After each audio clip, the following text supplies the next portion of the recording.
Hola, soy Darío Flota Ocampo, secretario de Fomento Turístico de Yucatán. Y yo, David Escalante, director del Fideicomiso Público para el Desarrollo del Turismo Reñones en Yucatán. Queremos invitarlos a visitarnos en la 37ª edición del Congreso Internacional de Medicina de Urgencias y Reanimación, que se realizará del 17 al 20 de febrero del próximo año 2026, aquí en el Centro Internacional de Congresos de Yucatán. Los esperamos. Yucatán y sus sublimes fuentes de agua, sagrado elemento de los mayas de ayer y de hoy y de siempre. Yucatán y sus pueblos tan parecidos, pero no iguales. Cada aroma, cada sabor y cada color se perciben de manera singular. Yucatán y nuestra calidad humana en cada rincón del estado. Yucatán y sus sitios arqueológicos, centinelas del tiempo y testigos de la grandeza de la civilización maya. Yucatán y sus verdes brillantes de la selva baja y de su planicie, de sus amarillos deslumbrantes de los atardeceres de su costa y sus noches mágicas y estrelladas. Yucatán y Mérida, la ciudad blanca, su capital, que es multidiversa, que nunca ha dejado de ser cosmopolita y que en cada calle se amalgama pasado, presente y futuro. Yucatán, la tierra del Mayab, la de los escogidos, la tierra donde sonreímos y nos damos todo por los demás. En esta tierra expresamos nuestra empatía con un saludo sagrado, Inlaquech, que significa yo soy otro tú, al que se contesta Halaken, que significa tú eres otro yo. Manifestando así la conexión que existe entre cada uno de nosotros.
Hagamos que las cosas sucedan en la Sociedad Colimense de Medicina de Emergencia, capítulo Colima.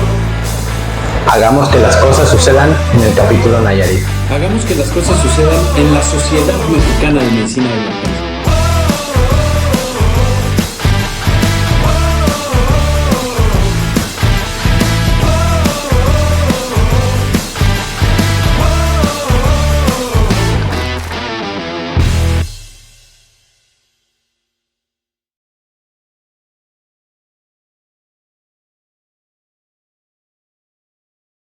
Hola, muy buenas noches a todos. En nombre del doctor Gustavo Orozco, presidente de la Sociedad Mexicana de Medicina de Emergencias, yo soy el doctor Héctor Abraham Rojina López, parte del comité de residentes de la misma sociedad.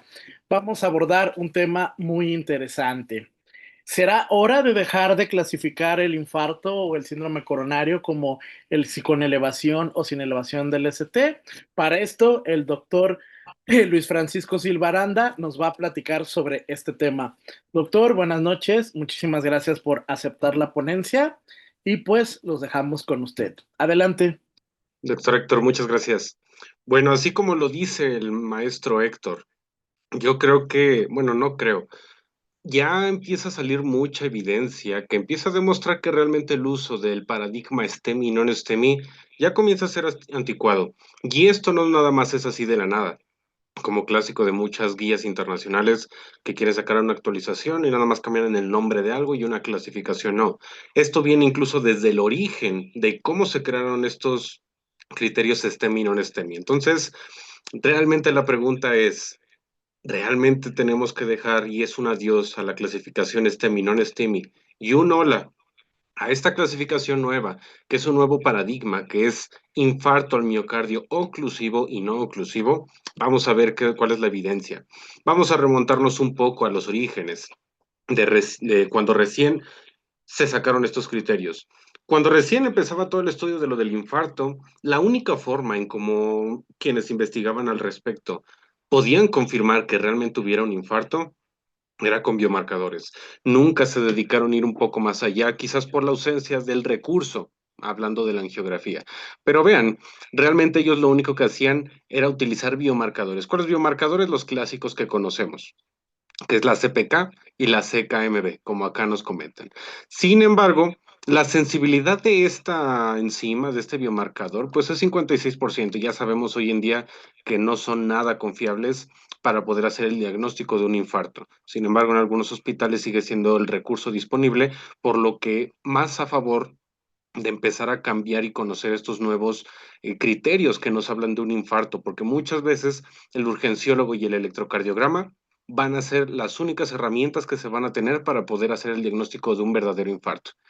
Y vean, en el 2004, el doctor McFarlane, junto con sus colaboradores, dijeron, ¿saben qué? Como todo en medicina, vamos a clasificar la clasificación o a subclasificar.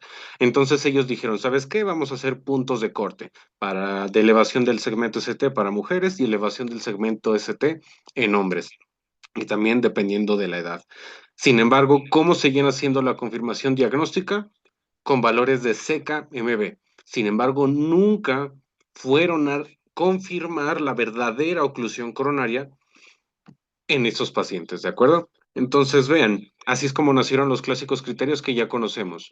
Elevación por arriba de cierto punto de corte, 2, 2.5 o 1.5 milímetros en B2 y a B3. Entonces, si nosotros nos basamos únicamente en esos criterios, yo voy a clasificar esto como un infarto. Y si bien yo la primera vez que lo vi sí pensé que se trataba de un infarto, esto resultó ser una miocardiopatía hipertrófica, que era un imitador o que resultó siendo un imitador del infarto. O por ejemplo lo mismo, una miocardiopatía hipertrófica que simuló un infarto agudo del miocardio con elevación del ST. En ambos casos se confirmaron la ausencia de oclusión coronaria. Este es el último electro de este paciente, si bien no puse el caso, nada más puse el electro, en donde el paciente llegó con dolor torácico, junto con este electrocardiograma, dijeron, la verdad no me convence que realmente sea un infarto, pero no estamos para adivinar. Lo metieron a angiografía, vieron que sí había una lesión coronaria, pero que realmente no era significativa, o al menos no era la culpable de estos cambios del electro. Dijeron, bueno, vamos a colocarle el stent. Se lo colocaron y este electro es 24 horas después de la angiografía. Quiere decir, perdón, de la coronariografía y la ICP. Quiere decir que realmente esa lesión no fue culpable de estos cambios. Esto nada más se debió a una miocardiopatía hipertrófica. O por ejemplo, este electrocardiograma, que si bien no podría cumplir muy apenas los criterios de elevación del ST, pero si nosotros vemos esas ondas T invertidas con esa elevación del segmento ST, quizás pensemos de inmediato que se trata de un infarto agudo del miocardio. Sin embargo, esto se trata de un patrón característico, que es inversión de las ondas T benignas y que además tiene un patrón de repolarización precoz. Entonces, realmente hay muchos imitadores que ya se conocen que pueden simular un infarto si solamente nos guiamos con elevación del segmento ST o depresión del segmento ST. Y vean, esta ha sido una de las imágenes características desde hace mucho tiempo. Infarto sin elevación o con depresión del ST, oclusión parcial de una arteria. Infarto con elevación del segmento ST, oclusión completa de una arteria. Pero aquí la pregunta es, si nunca realmente confirmaron esto por angiografía, ¿cómo podemos decir que esto verdaderamente tiene que ser así? Entonces vamos a ver. Vean, este es un artículo que salió recién el año pasado, en donde evaluaron, dijeron, ¿sabes qué? Sí, siempre que evaluamos síndromes coronarios agudos, los clasificamos como sin elevación del ST o con elevación. Y cuando tratamos del sin elevación, siempre pensamos que no hay una oclusión completa, quizás una oclusión parcial. Sin embargo, nosotros siempre dejamos en el pasado un punto descubierto muy importante, y es esto, que un paciente que no muestra elevación del segmento ST realmente puede estar cursando con una oclusión coronaria y ser un STEMI o un infarto realmente falso negativo, al menos en el electrocardiograma.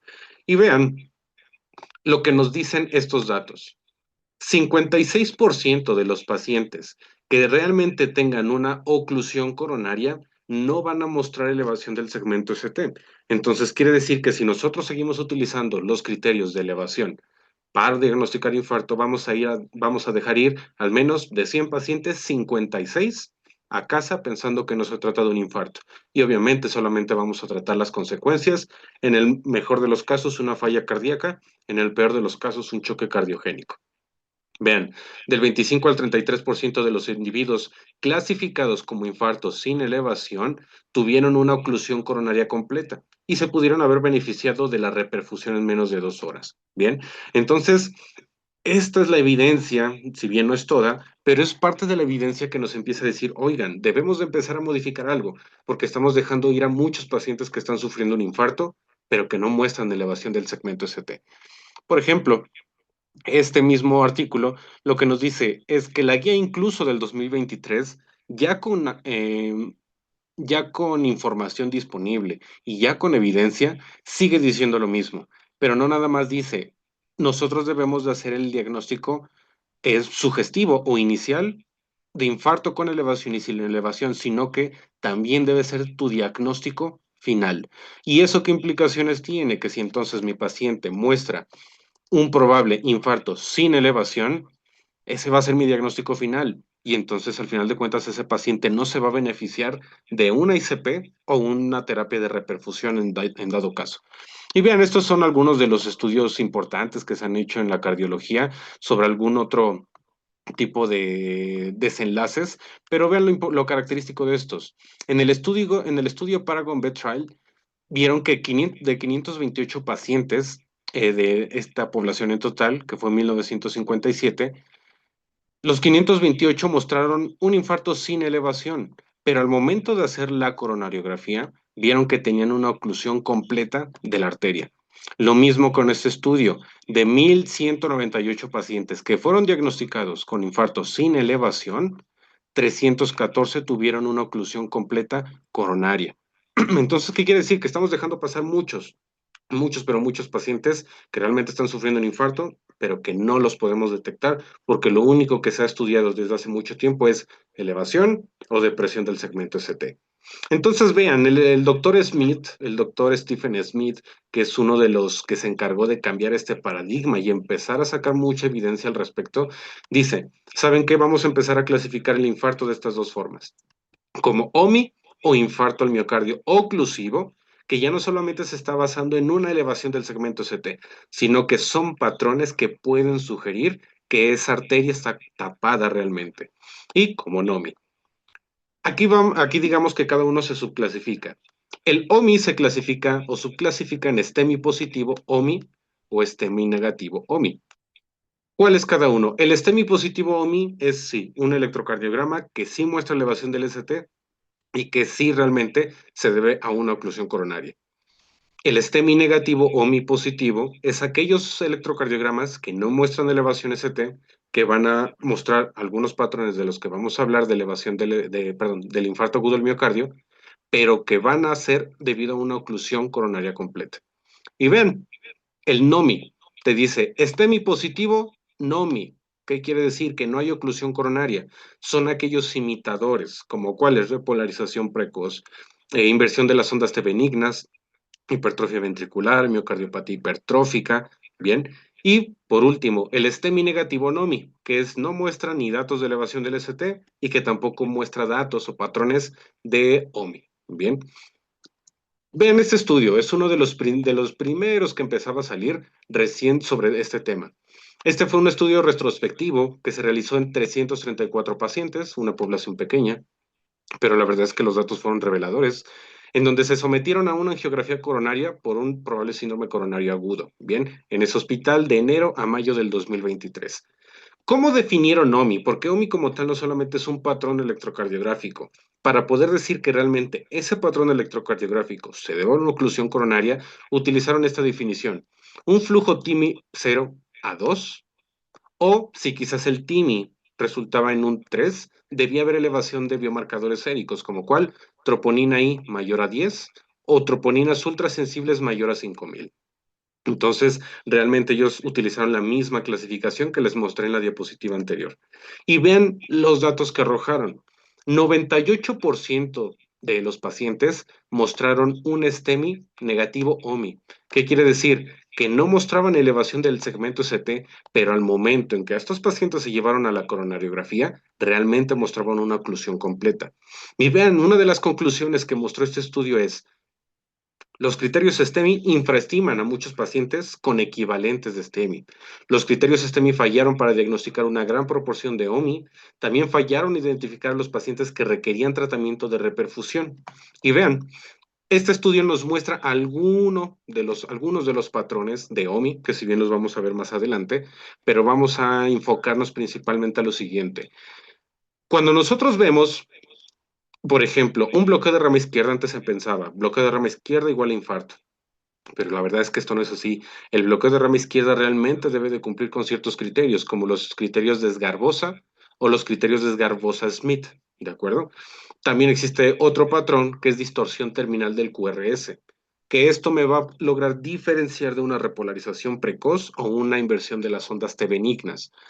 Síndrome de De Winter, ondas T hiperagudas, que hay que diferenciar aquí algo muy importante. No es lo mismo acuminadas que hiperagudas. Cuando nosotros hablamos de hiperagudas, estamos enfocándonos al contexto de un probable infarto. Cuando decimos de ondas T acuminadas, puede ser cualquier otra cosa. Y a veces es mucha la confusión porque a veces se pueden llamar ondas T hiperagudas a las ondas T de hipercalemia. Entonces, ahí hay que tener cuidado con los términos. Por ejemplo, el infarto posterior aislado o inferobasal, como le quieren llamar algunos, que quizás son más quisquillosos con la terminología. El infarto posterior aislado o inferobasal se va a representar en el electrocardiograma solamente con depresión aislada del ST de B1 a B4. Pero si nosotros nos seguimos manejando en esta clasificación de infarto con elevación y sin elevación, yo voy a pensar que esa depresión del ST es por un infarto sin elevación, mientras que toda la cara posterior del corazón o inferobasal se está infartando por completo. Y vean, este también es uno muy clásico. Depresión difusa del segmento ST, clásicamente es en 6 o más de 6 o 7 derivaciones, con elevación en ABR. Y este lo tenemos que tener muy en cuenta, pero debemos de tener mucho cuidado al momento de interpretarlo. ¿Por qué? Porque este patrón me habla de dos cosas, hablando de infarto, de una oclusión de tronco coronario o de una enfermedad trivascular. Sin embargo, este patrón también se presenta en una isquemia global del corazón. Entonces, ¿qué otros padecimientos o qué otros estados graves me pueden generar una isquemia generalizada del corazón? Un choque séptico, de acuerdo, por ejemplo, un paciente con anemia, o incluso es un patrón que se suele manifestar durante taquicardias supraventriculares, una taquicardia de reentrada intranodal, una taquicardia de reentrada auriculoventricular o incluso en pacientes con fibrilación auricular de respuesta ventricular rápida. Y ya hay evidencia que dice, este patrón durante una taquicardia supraventricular no te habla de enfermedad coronaria. Entonces es un patrón que nosotros debemos sospechar que se debe a una oclusión coronaria o una enfermedad trivascular cuando es un paciente que está en ritmo sinusal. Pero si estamos frente a un paciente que quizás está en estado crítico y encontramos este patrón, muy probablemente no se deba a una enfermedad coronaria. Debemos de primero modificar todo aquello que pueda generar una isquemia global del corazón, hemoglobina, el estado de hemodinámico, microhemodinámico, con todo esto de la coherencia hemodinámica. Bien. Y bueno, hay algunos otros que los vamos a ir viendo. Entonces, punto de esto, hay que empezar a dejar de estandarizar los criterios STEMI y usar criterios OMI. Vean este otro estudio. Fue igual a un estudio retrospectivo de casos y controles de un análisis principal de una base de datos, ¿bien? En donde ellos tenían todos los electrocardiogramas y las angiografías disponibles para poder comparar los resultados. Definieron OMI de la misma manera. Los pacientes fueron excluidos si no había electrocardiogramas en el registro médico o si no había suficiente información retrospectiva disponible para determinar el resultado primario, o sea, la definición de OMI. Pero lo que quiero enfocarme en este estudio es, vean, utilizaron a dos expertos en diagnóstico de infarto agudo del miocardio en electrocardiograma. Con el experto 1, vieron que la sensibilidad de los criterios STEMI fue de 86%, de acuerdo, utilizando criterios OMI, versus un 41% utilizando criterios STEMI. Bien, mientras que la especificidad para OMI fue ligeramente menor, de 91% versus 94% para STEMI, con una precisión general mayor para OMI, 89% versus 77%. Mientras que en el experto 2 fueron resultados bastante similares. Para OMI, una sensibilidad del 80% frente a una de 36% en STEMI, una especificidad del 92% para OMI y 91% para STEMI, y una precisión general del 89% para OMI versus una de 76% para STEMI. Entonces, la verdad es que ya hay mucha evidencia disponible que nos habla de que la sensibilidad y principalmente de los criterios OMI para diagnosticar una oclusión coronaria es muchísimo mayor que los criterios STEMI. Y vean, esto es muy importante, que realmente esto es lo que tiene sentido práctico en la vida real y nos habla de desenlaces. Vean que la mediana de los tiempos desde la presentación hasta la angiografía de los pacientes fue, cuando mostraban elevación del ST, 55 minutos, de 30 a 160 minutos. Pero cuando eran patrones OMI, o sea, que no había criterios de elevación, pero que tenía patrones de oclusión coronaria, tardaban en un promedio de 175 minutos. Pero digamos, el rango fue de 57 hasta 128 minutos, o sea, 17 horas. Esto quiere decir que demoraban mucho para ser diagnosticados. ¿Y cuál es el problema de esto? Desenlaces, falla cardíaca, arritmias cardíacas o muerte cardiovascular. Bien, entonces aquí un punto más a favor para los criterios OMI. Este estudio recién salió, si no mal recuerdo, hace un mes, poco menos de un mes, que fue, digamos, es un subestudio del estudio que les acabo de mostrar. Y vean lo que mostró aquí, es muy interesante. Aquellos pacientes, cuando se utilizaban los criterios STEMI, antes de la angiografía, solamente 73 eran diagnosticados como infarto agudo del miocardio cuando tenían un TIMI en la angiografía de 0. Mientras que cuando se utilizaban expertos en diagnóstico de OMI, vean, se llegaban a diagnosticar 141 pacientes. Cuando en la angiografía el resultado fue un TIMI 1, los criterios de elevación del ST diagnosticaron 8 pacientes, mientras que los expertos en diagnóstico diagnosticaron 20. Y si nos vamos hasta el TIMI 3, los criterios de STEMI solamente diagnosticaron 12 pacientes, mientras que el experto en diagnóstico de OMI diagnosticó 31 pacientes. Entonces, vean, si quizás no todos vamos a ser expertos en diagnóstico de OMI, nos está hablando de que si nosotros empezamos a conocer cuáles son los patrones y cuáles son aquellos cambios sutiles que pueden llegar a presentar un infarto, podemos incluso superar a los criterios STEMI en el diagnóstico. Bien, vean, aquí en este estudio vieron que usando la definición de OMI, cuando se utilizaban pacientes con criterios de STEMI, lo mismo, alcanzaban una sensibilidad del 49%, mientras que el experto en diagnóstico alcanzaba una sensibilidad del 90%, ¿de acuerdo? Hablando de una oclusión de la descendente anterior izquierda, porque hay muchos patrones que pueden hablar de oclusión de coronaria derecha, entre otras, pero aquí se enfocaron en descendente anterior izquierda. Bien, y aquí también nos muestra tiempo puerta-balón. Nos habla de que aquellos pacientes que no cumplían con criterios STEMI tardaban hasta 97 minutos, más o menos, mientras que los que sí cumplían tardaban 40. Entonces vean la gran diferencia y no solamente como tal en este número que son minutos, sino en lo que puede llegar a representar que son desenlaces. Entonces, principales hallazgos del estudio. Los criterios de electrocardiograma de STEMI definidos por las guías están ausentes en el 38% de los pacientes con infarto por una oclusión de la coronaria izquierda. Los pacientes con oclusión coronaria de la DEA que no cumplían con criterios STEMI tuvieron un tiempo puerta-balón significativamente más largo que los que sí cumplían.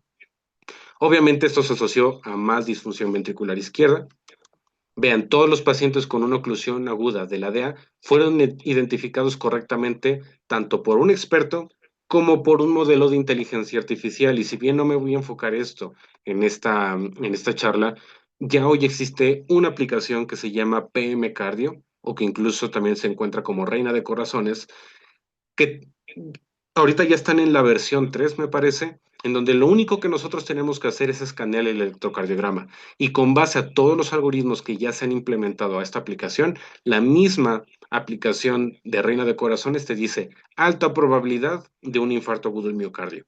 ¿De acuerdo? Entonces ya existe esta tecnología y la verdad es que es una aplicación ya disponible en México. Cuesta quizás 6, $8, pero bueno. Y vean, la mayoría de estos estudios, de estos OMI sutiles de la descendente anterior con un TIMI de 0, no se sometieron a una reperfusión oportuna, probablemente porque no cumplían con estos criterios de elevación del ST. Y miren, ¿cuáles fueron los hallazgos más frecuentes de OMI? Que ya los veremos. Ondas T hiperagudas fue de los principales. Ondas Q patológicas, distorsión terminal del QRS, cambios recíprocos o inversión de la onda T recíproca, cambios sutiles del segmento ST que no cumplían con criterios. De acuerdo, entonces veremos unos ejemplos más adelante. Bien, y miren, esto son todos los patrones de OMI que existen. Ya muchos conocerán el patrón de Wellens, que incluso el tema, solamente hablar de Wellens y de troponinas, es un tema es de entrar a profundidad. También tenemos Wellens B, pero vean, ondas T hiperagudas. ¿Cuáles son esas ondas T hiperagudas? Son ondas T que sí suelen ser más simétricas, pero suelen superar el voltaje de los QRS.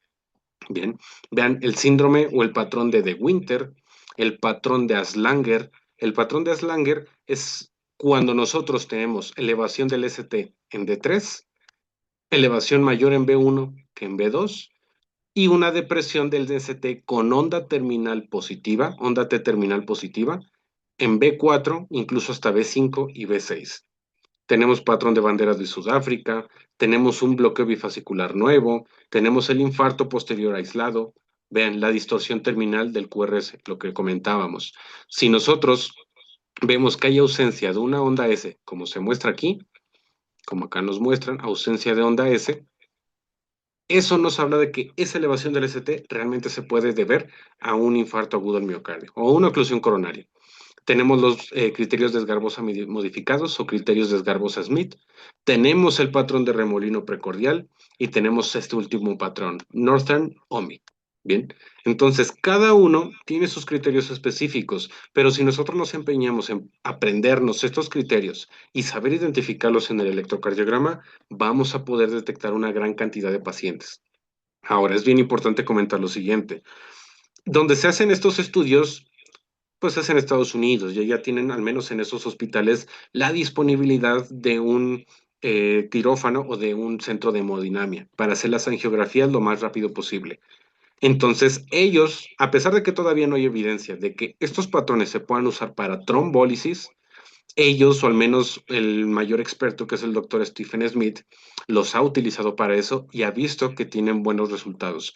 Sin embargo, como aún no hay evidencia, y seguramente aquí en México todavía vamos a tardar en poder hacer algunos estudios así, realmente estos patrones, si bien no los vamos a utilizar para reperfusión, los debemos de utilizar para detectar aquellos pacientes que estén iniciando con un proceso de oclusión coronaria, una isquemia temprana, no tanto para tratamiento.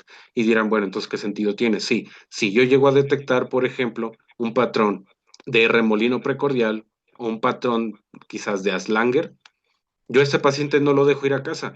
Yo le hago electrocardiogramas seriados y si en algún momento ya me muestra cambios característicos que ahora sí me cumplan con elevación del ST, ahora sí. Pero ya es diferente el camino. Ya no lo dejé ir a casa porque vi aparentemente el electro normal a dejarlo hospitalizado para estar haciendo electrocardiogramas seriados. Por ejemplo, vean, este es el patrón de remolino precordial que nos habla elevación del segmento ST en ABR, elevación en B1, mayor que en B2, y depresión del ST con onda terminal positiva, T terminal positiva en B6, B5 y B4.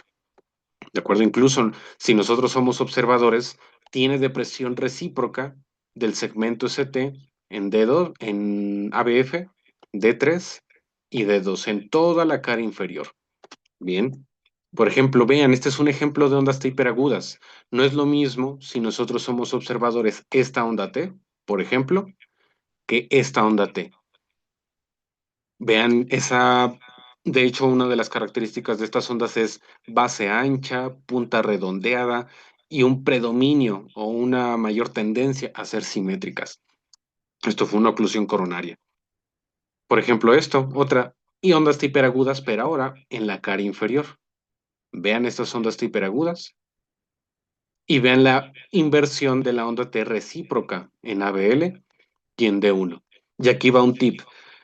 Todo aquel paciente con clínica típica de un infarto y que el único hallazgo electrocardiográfico que nosotros podamos encontrar sea inversión de la onda T en ABL o incluso una ligera depresión, ese paciente no se va a casa hasta que descartemos con electrocardiogramas seriados que realmente no se trata de un infarto. ¿Por qué? Muchos llamamos a ABL como la gran anticipadora. A veces el único cambio que se va a manifestar de un infarto de cara inferior es inversión de la onda T en ABL o depresión del ST en ABL. El único. Pero cuando nosotros vamos haciendo electrocardiogramas seriados, empezamos a encontrar la elevación del segmento ST en la cara inferior. Y por ejemplo, aquí vean, si quizás de pronto se nos puede escapar esa onda T hiperaguda en cara inferior, estamos viendo esa onda T invertida en ABL, incluso en D1, pero más específicamente la que tiene mejor correlación es ABL. Bien. Por ejemplo, este otro, vean, es un paciente que tiene un infarto de cara inferior. Elevación del ST en cara inferior con ondas T hiperagudas. Bien. Onda T invertida en ABL, al igual que en D1. Y vean, depresión del ST de B2, incluso no en B3, no, ni en B1, pero solamente en B2. Y nosotros podemos decir, yo solamente veo eso. Pero vean, este electrocardiograma cuenta con todos estos hallazgos. Ondas Q patológicas en cara inferior, distorsión terminal del QRS, las ondas T hiperagudas como vimos, elevación del segmento ST que no nos cumple criterio de STEMI, cambios recíprocos con del ST o de la onda T en D1 y en ABL. Entonces vean que si nosotros nos vamos adiestrando para encontrar todos estos pequeños hallazgos, vamos a poder diagnosticar muchos infartos. Entonces vamos a ver este caso clínico que la verdad a mí me gustó bastante. Por ejemplo, aquí tenemos un caso clínico de un paciente de 56 años con antecedente de diabetes mellitus tipo 2, dislipidemia e hipertensión, todos los factores de riesgo para tener un infarto. Acude al servicio de urgencias con debilidad, fatiga, letargo y confusión de aparición repentina. Fue ingresado al hospital para evaluar otros síntomas y estos ya presentes, pero no se le realizó ningún electrocardiograma en ese momento y se mandó a casa. En la segunda mañana de su ingreso presentó dolor torácico 10 de 10, incluso con presencia de diaforesis después del desayuno, y a las 9:17 de la mañana se le realizó este electrocardiograma. Vean, por ejemplo, que nosotros estamos en la presencia de B1, B2 y B3, incluso hasta B4 de ondas T hiperagudas. ¿De acuerdo? Esa punta chata, esa base ancha, simétricas, casi perfectas, a comparación, por ejemplo, de las ondas T en B5 y en B6, que son un poquito más asimétricas, más pequeñas. Y ven, aquí también un consejo, siempre que vean un electrocardiograma con sospecha de un infarto, comparar con electrocardiogramas previos. Este es un electrocardiograma que se le hizo al paciente algunos años previos, bien, y vean cómo en B1, B2 y B3 y B4 no se ven esas ondas T hiperagudas, se ven más asimétricas, clásicas ondas T. Y si nosotros comparamos estas ondas T, el electrocardiograma de la izquierda con las ondas T hiperagudas y el de la derecha, el electrocardiograma de hace algunos años, vean cómo realmente sí encontramos estos hallazgos, estas ondas T características de una oclusión coronaria. A la 1:21 de la tarde se realizó una prueba de troponina, la cual salió en 0.62. Se le realizó otro electrocardiograma a las 2:54 y vean cómo ya se eliminaron esas ondas T hiperagudas, pero observen cómo en B2 y B3 esas ondas se ven isobifásicas. Esto nos recuerda a las clásicas ondas T del síndrome de Wellens tipo A. Ahora, dirán, bueno, ¿puede existir un síndrome de Wellens a la mitad de un infarto? Sí. El síndrome de Wellens, como tal, es la presencia de ondas T isobifásicas en ausencia de dolor, y a este paciente lo característico es que se le eliminó el dolor. Pero como tal el patrón de Wellens, o incluso si no cumple como síndrome de Wellens, pero siguen siendo ondas T isobifásicas, nos habla de una reperfusión espontánea. ¿Qué quiere decir? Que la arteria de pronto se abrió y dejó reperfundir nuevamente sin necesidad de medicamentos a la zona que se estaba infartando.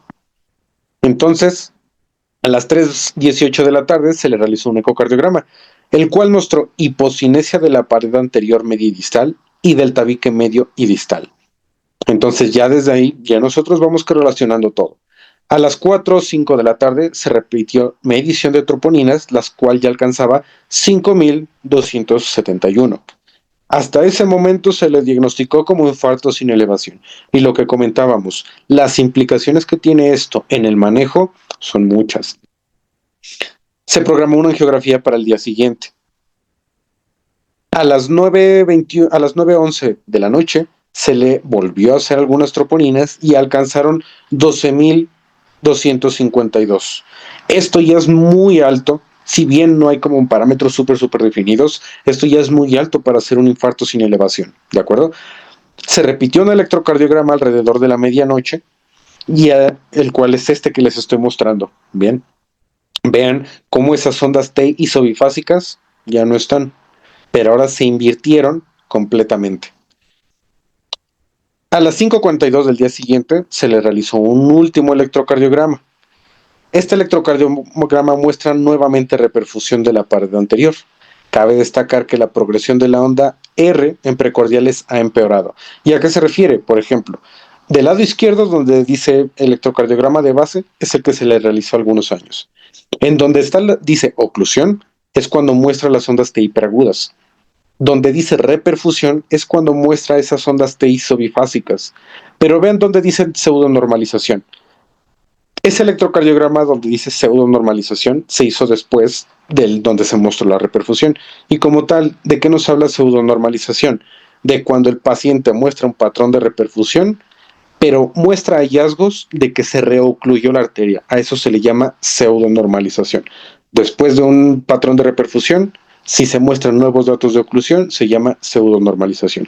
Y ven, es lo que el paciente mostró. Si bien no son ondas T hiperagudas como el electrocardiograma, donde dice oclusión, sí se ve que esas ondas se volvieron a ser positivas. Y también dense cuenta, la transición precordial en los electrocardiogramas anteriores, y aquí se muestra un poco, en donde dice oclusión, era en B3. En donde dice reperfusión, sigue siendo un poquito isobifásica. De hecho, me voy a regresar, que es este electrocardiograma. Un poquito todavía ahí, isobifásicas en B3, el QRS. Bien, pero vean que donde dice pseudonormalización, B3 ya no tiene el QRS isobifásico, se vuelve completamente o predominantemente negativo. Y en donde dice reperfusión, lo mismo. Esa transición precordial se desplazó hacia B4. Y siempre que nosotros estamos sospechando de un probable infarto, y si quizás vamos haciendo electrocardiogramas seriados, uno de los datos que nos apoya, más no que es realmente sugestivo, pero que apoya que realmente se trata de una oclusión coronaria, es esa transición precordial tardía, de B4 en adelante. Y vean, este paciente se le terminó haciendo la angiografía y mostró una oclusión de la descendente anterior izquierda en un sitio un poco más proximal.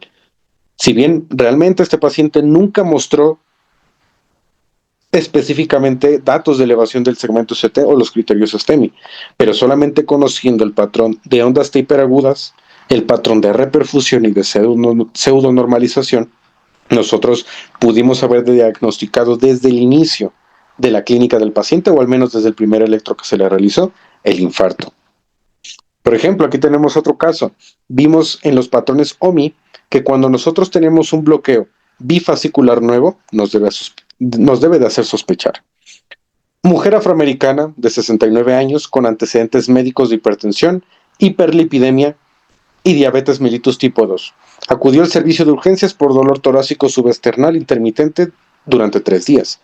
irradiaba la espalda, hombro izquierdo y se asociaba a vómitos. Y ven, este es el electrocardiograma que muestra. Vean cómo muestra un bloqueo de rama derecha, que realmente es un patrón atípico por B1. Pero bueno, vean cómo la inversión de la onda T está presente desde B1, que eso es normal, pero cuando ustedes vean un bloqueo de rama derecha en donde la inversión de la onda T se extiende más allá de B3, eso les debe ser sospechar. ¿Por qué? Un bloqueo de rama derecha nada más debe de tener inversión de la onda T en B1, B2 y a veces, ya como máximo, B3. Pero ven en este caso, la inversión de la onda T se extiende hasta B4, B5 y B6. Y de hecho también muestra depresión del segmento ST. Y si nosotros nos vamos a las derivaciones de extremidades, podemos ver el patrón de bloqueo fascicular. QRS de predominio negativo en cara inferior y de predominio positivo en D1 y en ABL, en cara lateral alta.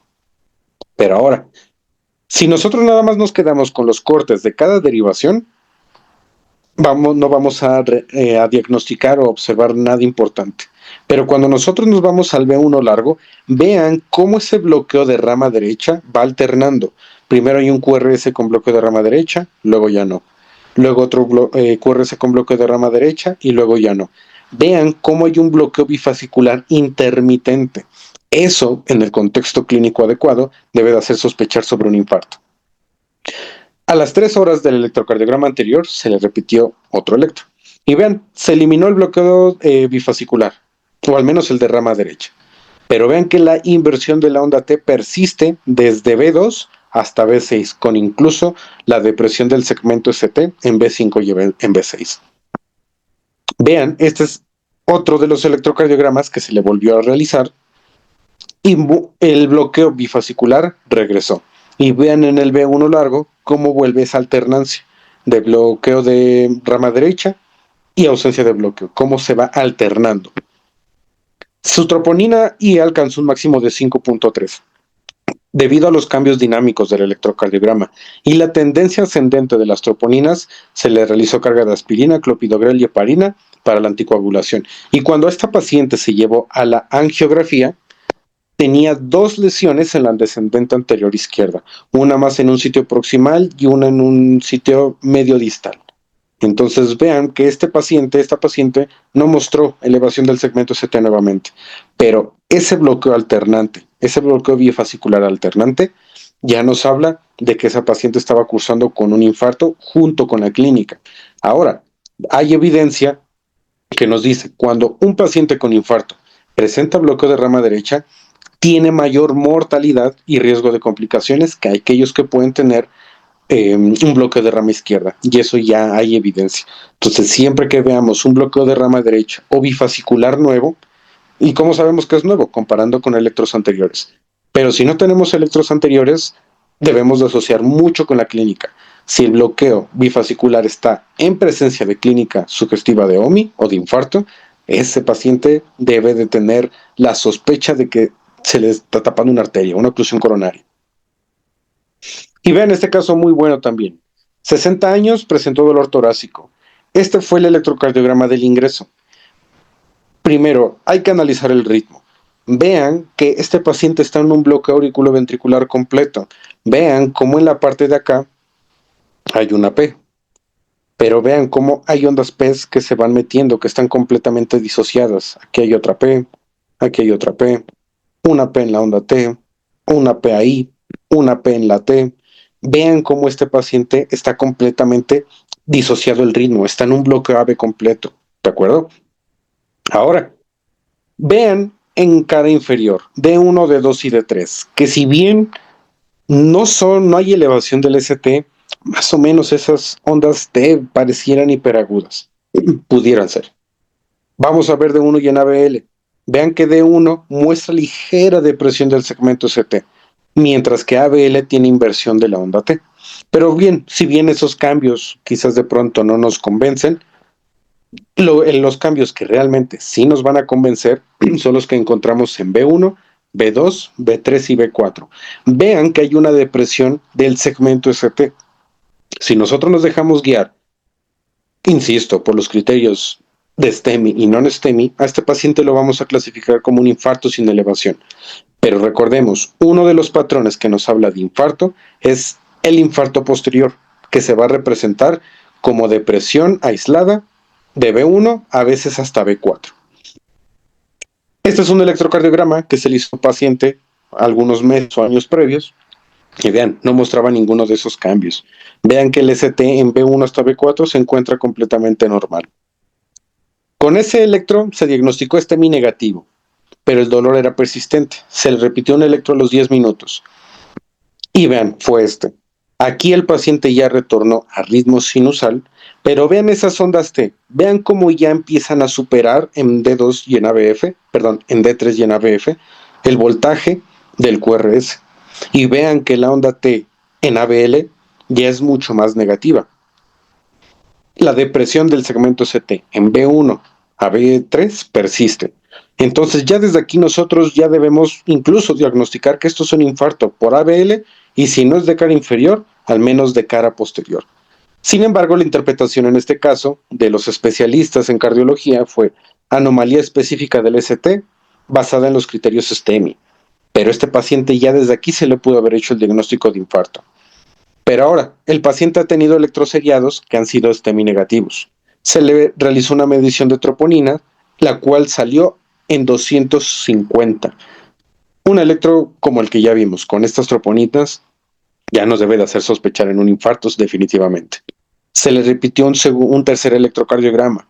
Aquí ya es definitivo. Vean cómo en la cara inferior ya hay elevación del ST, pero las ondas hiperagudas ya están presentes y muchísimo más marcadas que en los anteriores. Vean en ABL cómo la inversión de la onda T es mucho más importante.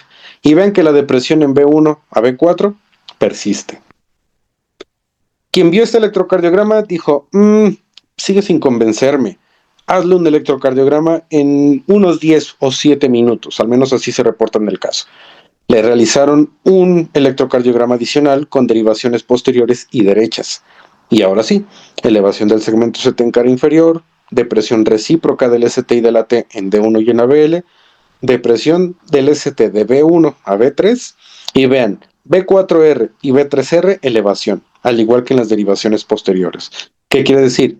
Que este paciente tuvo una oclusión de la coronaria derecha, que también esa coronaria derecha le daba irrigación a la arteria descendente posterior, o sea, un infarto demasiado extenso. En este punto se le realizaron troponinas y alcanzó un pico de 25,000, que encontraron una arteria coronaria derecha en su porción media de 99%, una oclusión del 99%. Y vean, este fue el electrocardiograma inicial. Ahí nos localizamos en non-STEMI, pero OMI positivo, o STEMI negativo, OMI positivo. Aquí persistimos en el mismo lugar. En este electrocardiograma los cardiólogos dijeron, bueno, como que me convence para infarto con elevación, pero todavía no. Estamos en un punto medio. Pero ahora sí, con este ya nos localizamos en STEMI positivo o OMI positivo. ¿Cuál fue lo malo aquí? Que a este paciente tuvieron que pasar de 90 a 120 minutos para que se le hiciera el diagnóstico de un infarto. Y si bien muchos no podríamos diagnosticar con tanta confianza un infarto en este electrocardiograma, a partir del segundo, que es este que se le realizó a los 10 minutos del primero, la sospecha de infarto ya tendría que ser más. Y si bien no de cara inferior, sí de cara posterior aislado, viendo B1 a B4. Ese paciente desde el inicio debió ir a angiografía o, suponiendo que no tenían disponibilidad, pudieron haber utilizado la terapia de reperfusión. Bien, entonces ya mi comentario final, es momento de que comencemos a estandarizar y usar de forma indiscriminada los criterios STEMI. Hay que comenzar a conocer los patrones OMI, cuándo es bueno usarlos, que en realidad es siempre, y también cuáles pueden ser imitadores de criterios OMI, porque también los hay. Mi bueno maestro, pues sería todo de mi parte.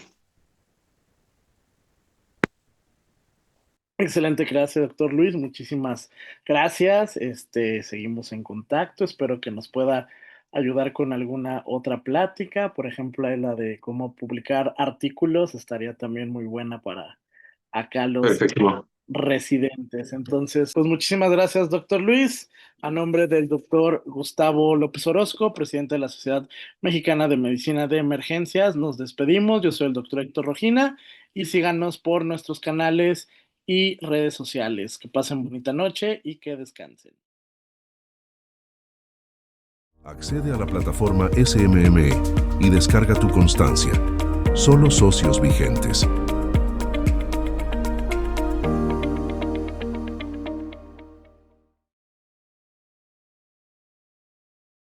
Hola, soy Darío Flota Ocampo, secretario de Fomento Turístico de Yucatán, y yo, David Escalante, director del Fideicomiso Público para el Desarrollo del Turismo Reñoles en Yucatán.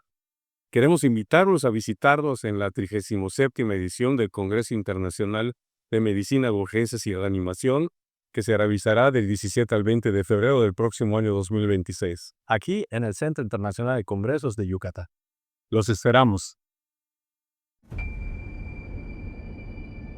Yucatán y sus sublimes fuentes de agua, sagrado elemento de los mayas de ayer y de hoy y de siempre. Yucatán y sus pueblos tan parecidos, pero no iguales. Cada aroma, cada sabor y cada color se perciben de manera singular. Yucatán y nuestra calidad humana en cada rincón del estado. Yucatán y sus sitios arqueológicos, centinelas del tiempo y testigos de la grandeza de la civilización maya. Yucatán y sus verdes brillantes de la selva baja y de su planicie, de sus amarillos deslumbrantes de los atardeceres de su costa y sus noches mágicas y estrelladas. Yucatán y Mérida, la ciudad blanca, su capital, que es multidiversa, que nunca ha dejado de ser cosmopolita y que en cada calle se amalgama pasado, presente y futuro. Yucatán, la tierra del Mayab, la de los escogidos, la tierra donde sonreímos y nos damos todo por los demás. En esta tierra expresamos nuestra empatía con un saludo sagrado, Inlaquech, que significa yo soy otro tú, al que se contesta Halaken, que significa tú eres otro yo. Manifestando así la conexión que existe entre cada uno de nosotros.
Que las cosas sucedan en la Sociedad Colimense de Medicina de Emergencias, capítulo Colima.